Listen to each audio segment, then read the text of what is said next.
Mais avant, un tout autre sujet. Qui sera le nouveau président de la Commission européenne? Nouveauté cette fois, il sera forcément issu du parti qui aura gagné les élections européennes qui auront lieu en France, vous le savez, le 25 mai prochain. Allez, état des lieux des candidats en lice avant de retrouver l'un d'eux, Guy Verhofstadt, c'est le chef de file des libéraux. Et vous allez le voir, il n'a pas la langue dans sa poche.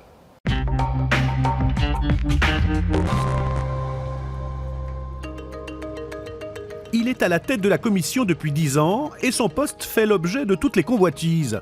Le 1er novembre prochain, José Manuel Barroso cédera sa place après 2 mandats en tant que chef de l'exécutif européen. À gauche, le Parti socialiste européen a déjà tranché. Si cette formation arrive en tête des élections en mai prochain, ce sera l'Allemand Martin Schulz, actuel président du Parlement européen, qui prendra la tête de la Commission. Chez les Verts, le Français José Bové et l'Allemande Ska Keller mèneront en duo la campagne. Le Grec Alexis Tsipras a été choisi pour représenter la gauche radicale. À droite, au Parti populaire européen, la bataille sera rude entre le commissaire européen Michel Barnier, l'ex-premier ministre luxembourgeois Jean-Claude Juncker ou l'ancien premier ministre letton Valdis Dombrovskis. Au centre, c'est le Belge Guy Verhofstadt qui représentera les libéraux. C'est un fédéraliste convaincu, il prône la création des États-Unis d'Europe. Premier ministre de Belgique pendant 9 ans, Guy Verhofstadt, qui parle français, anglais, allemand, néerlandais et italien, va donc pouvoir défendre la cause fédéraliste, son principal combat désormais. Une très bonne nouvelle pour le débat des européennes. Le chef de file centriste est très clivant et n'hésite pas à dire que l'Europe actuelle fonctionne mal. Cela promet de bons clashs, face notamment à Martin Schulz, qui n'a pas non plus sa langue dans sa poche. Bien sûr, il y a peu de chances que les centristes l'emportent aux élections européennes, tant la droite et la gauche dominent en Europe. Pas la moindre chance de devenir président de la Commission européenne, Guy Verhofstadt? Pourquoi y va-t-il alors? Pour se positionner pour après, constituer un grand groupe politique qui soit le 3e groupe du Parlement européen, un groupe absolument incontournable qui lui permettrait ainsi de devenir le prochain président du Parlement européen? Affaire à suivre. Alors, nous avons été rejoints sur ce plateau par Guy Verhofstadt. Bonjour, ancien Premier ministre de Belgique, de 1999 à 2008, eurodéputé, candidat des libéraux à la présidence de la Commission européenne. Alors, on va voir le petit sujet. Première question, toute simple, vous y allez dans cette bataille à la présidence de la Commission européenne pour gagner ou c'est un jeu de billard, comme certains analystes le disent, un jeu de billard à 3 bandes, et vous viseriez autre chose, la présidence du Parlement européen? Pour gagner, parce que, en fait, la procédure est tout à fait nouveau.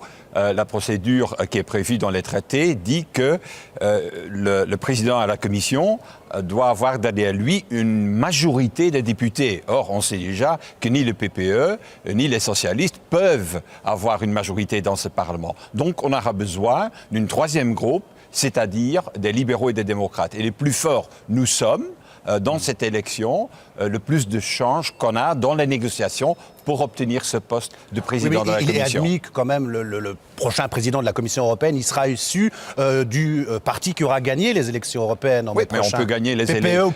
Oui, mais on peut gagner les élections même en ne pas étant le premier parti.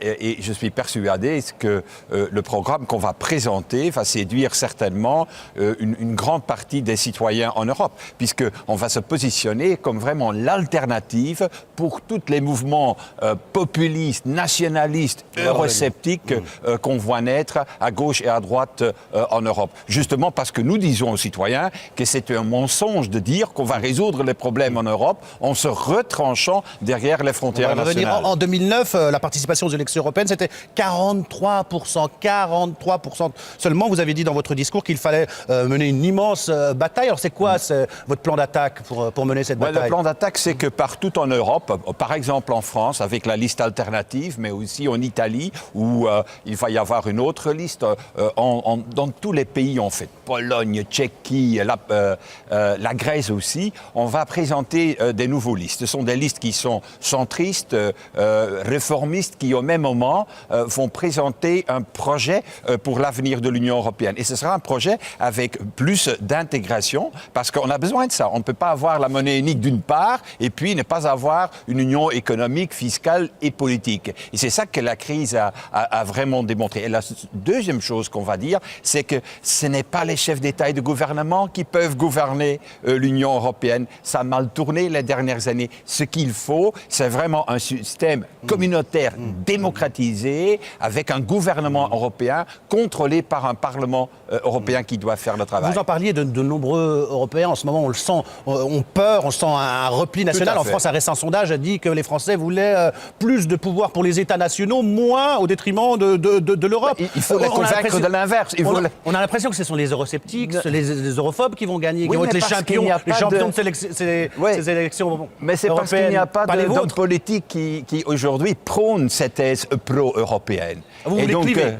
Et donc, il faut dire aux Français que c'est un mensonge de penser qu'on peut résoudre, par exemple, le changement climatique. Comment on peut le résoudre à l'intérieur seul des frontières françaises? C'est impossible. C'est quelque chose de transnational. Ou par exemple... Comment vous voulez les convaincre alors? La migration qui vient du nord d'Afrique, comment on veut résoudre ça? Au niveau national? Non, c'est au niveau continental, au niveau européen qu'il faut le faire. Ou par exemple, dernier exemple, les produits toxiques financiers qui viennent de l'autre côté de l'océan Atlantique. Comment on va aller se protéger contre l'importation de ces produits? Tout seul, c'est impossible. Donc il faut, je dirais, réinventer la souveraineté, mais au niveau européen. D'accord. Vous n'êtes pas le seul candidat. Il y aura un candidat du PPE, des conservateurs. Il sera désigné le mois prochain. Il y a aussi le candidat socialiste, Martin Schulz. Il est venu en banlieue parisienne essayer de convaincre les jeunes de son projet européen. Et il a son argument. Je vous propose de l'écouter et vous réagissez juste après.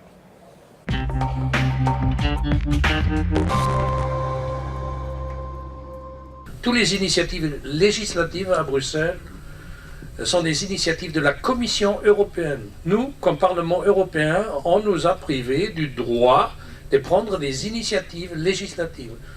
Personne ne peut priver Claude Barthelone et ses collègues à l'Assemblée nationale de prendre des initiatives pour des lois en France. Normalement, un député est élu pour cela. Nous, on a nous privé de ce droit. Nous luttons pour cela depuis des années. Mais maintenant, c'est le Parlement qui vote le président de la Commission. Ça veut dire qu'il vote le président de l'institution qui a le droit d'initier des lois. C'est-à-dire qu'il y a un autre lien maintenant entre le Parlement européen et ceux qui ont le droit d'initiative. Et ça rend à cette élection européenne, le 25 mai, une importance énorme parce que les électeurs, pour la première fois, votent des députés qui, eux, ensuite votent un président de la Commission. Voilà Martin Schulz qui s'insurge que les députés européens n'aient pas l'initiative pour l'élaboration des textes, c'est la Commission. Est-ce que c'est pas ça qui casse un peu le lien, l'Europe politique, le lien entre les électeurs et leurs institutions européennes? Oui, mais le problème, les dernières années, a surtout été le fait que la Commission européenne n'a pas utilisé son droit d'initiative pour justement présenter des projets, des alternatives et des solutions à la crise.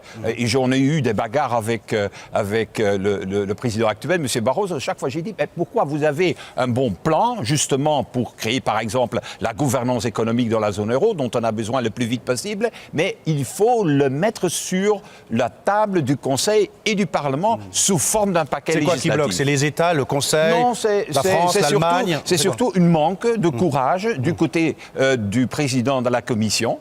Ce qu'il fait, c'est d'abord attendre le feu vert de Berlin et de Paris avant de déposer quelque chose. Ça ne va pas. Dans la crise actuelle, c'est la Commission, comme un gouvernement européen, qui doit prendre ses responsabilités. Et deuxièmement, il faut aussi donner ses droits d'initiative dans les années à venir au Parlement européen. L'Europe fédérale dont vous rêvez, est-ce que c'est pas un vœu pieux? Est-ce que c'est pas un rêve d'adolescent? Oui, je sais bien que le mot fédéralisme, ça veut rien dire en France, ou ça a même une connotation négative. En tout cas, pour moi, l'État, une Europe fédérale, c'est pas la création d'un super-État bureaucratique. Pour moi, une intégration européenne doit servir à faire au niveau européen des choses où on peut créer un plus-value pour les citoyens. Les choses qui peuvent être mieux faites au niveau national, au niveau local, il faut les faire au niveau local, au niveau national. Mais des choses, par exemple, les dépenses militaires, là, ce serait beaucoup mieux de se coopérer, de coordonner, d'avoir, pourquoi pas, une armée européenne. Ce serait en tout cas moins coûteux et beaucoup plus efficace. Les libéraux, c'est la troisième force au Parlement européen. Donc, si vous n'avez pas la majorité des voix aux élections, vous allez vous allier avec qui? Les conservateurs du PPE ou avec les socialistes? Non, avec ceux qui veulent Parce qu'on sait qu'au niveau économique, vous êtes plutôt PPE, mais au niveau sociétal, vous êtes plus socialiste. C'est vrai qu'on est au milieu et au centre. Oui. Donc, c'est nous qui faisons ici, dans ce Parlement, les majorités, ou bien à gauche, ou bien à droite. Par exemple, il faudra choisir. Pour renforcer le pacte de stabilité, on a fait ça avec le PPE. Mais de l'autre côté, pour combattre Orban, la dérive qu'on a vue en Hongrie, on a fait une alliance avec les socialistes. Et moi, je veux continuer comme ça. Je veux travailler avec ces forces qui sont prêtes à soutenir bon programme. C'est pour cette raison que je dis aux électeurs, c'est important de voter pour les libéraux, puisque les libéraux sont le centre vraiment de la prise de décision au sein du Parlement européen. Ce sera le mot de la fin. En tout cas, merci d'avoir accepté, Guy Verhofstadt, notre invitation. Et maintenant,